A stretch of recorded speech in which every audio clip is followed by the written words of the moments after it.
Bom dia, bom dia, bom dia para você. Satanás quer que Jesus ceda às suas tentações no deserto e usa para isso as palavras de Deus. De quais palavras você vive?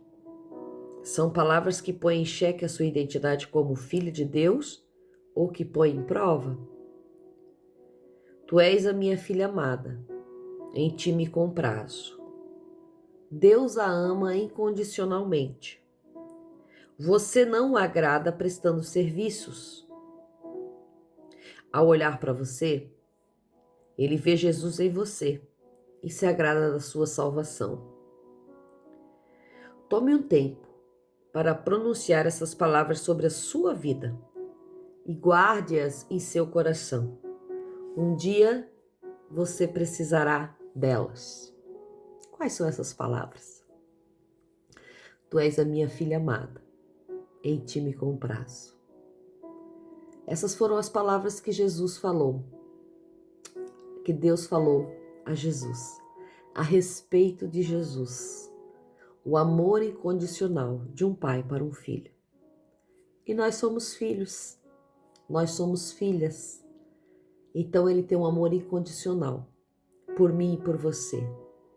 Não é pelo serviço que você presta, não é por todos os dias eu estar aqui com café com palavra, não é pelo que eu faço, pelo outro, mas sim pelo amor que ele tem por mim.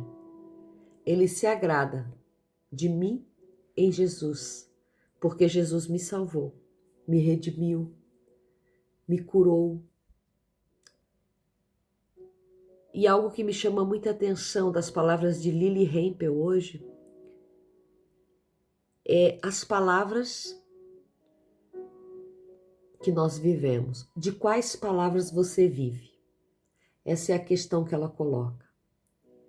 De quais palavras você vive? Ela vem trazendo para nós nessa manhã sobre as provações de Jesus no deserto. Quando Satanás olha para Jesus e diz: se tu és filho de Deus, toma essas pedras, transforma-as em pão e come. Se tu és filho de Deus, se joga daqui abaixo. E ali Satanás vai provando, provocando Jesus com palavras. E Jesus vai rebatendo na palavra. E Jesus tinha a palavra dentro de si, a palavra de quem ele era, de quem Deus via ele, de como Deus o via. E essa palavra fez Jesus resistir às tentações no deserto. E essa palavra de que tu és filho e filha amada de Deus é o que vai fazer você resistir às tentações no deserto.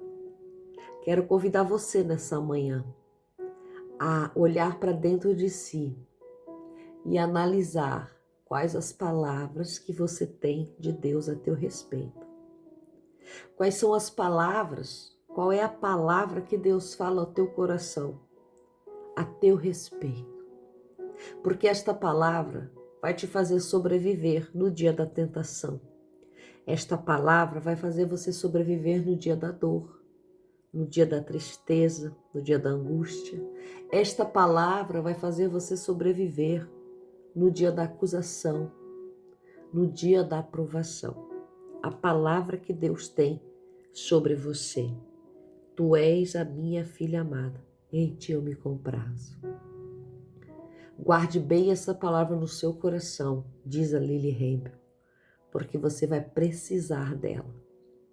Precisamos da palavra, daquilo que Deus tem e sabe a nosso respeito, no dia que o inimigo vir a nos julgar, a nos apontar o dedo, a nos falar coisas que desanimam, a nos tirar as forças.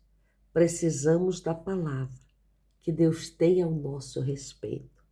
E eu pergunto para você nessa manhã, qual a palavra que Deus tem a teu respeito? Qual é a palavra que faz você prosseguir nos dias bons? porque esta palavra tem que estar cravada, gravada dentro do teu coração, para que nos dias maus você não saia do caminho certo, porque você tem uma palavra registrada em ti. Lucas capítulo 8 vai dizer assim, 8:1: E aconteceu um pouco depois que percorria todas as cidades da aldeia, pregando e proclamando o evangelho do reino de Deus, e com ele iam os 12. Certas mulheres que haviam sido curadas por ele de espírito maligno e de enfermidade. Maria, que se chamava Madalena, de quem saíram 7 demônios. E Joana, mulher de Cusa, mordomo de Herodes, e Susana, e muitas outras que o serviam com os seus bens. Lucas capítulo 8 vai começar falando sobre as mulheres que serviam e os discípulos que serviam a Jesus, que percorriam as cidades. Jesus tinha um ministério, Jesus percorria, Jesus pregava, Jesus curava, Jesus expulsava demônios, Jesus prestava seus serviços para aquela nação, para aquela humanidade, para aquele lugar que ele estava. E nada mais justo do que naquele tempo essas mulheres que o seguiam, esses homens que o seguiam, o abençoavam, mantinham o ministério de Jesus com os seus bens, porque afinal de contas, Jesus precisava comer, Jesus precisava vestir, Jesus precisava viver, porque ele percorria as cidades, ele trazia cura, ele trazia paz, ele trazia tranquilidade e ele precisava também do sustento diário, do sustento humano que era necessário. E aqui diz que as pessoas que o serviam, as pessoas que o seguiam, que estavam com ele naquele ministério, tomavam suas posses e serviam com suas posses, porque de algum lugar tinha que sair. E a gente pode dizer, poxa, mas ele era filho de Deus, então ele poderia rogar ao Pai, o Pai enviava pão. Sim, poderia, mas também Deus tocava no coração daqueles que o serviam. Deus tocava no coração daqueles que estavam recebendo os milagres, daqueles que estavam ali vendo as maravilhas de Jesus. Então, essas pessoas abençoavam o ministério de Jesus, abençoavam para que Jesus continuasse na caminhada.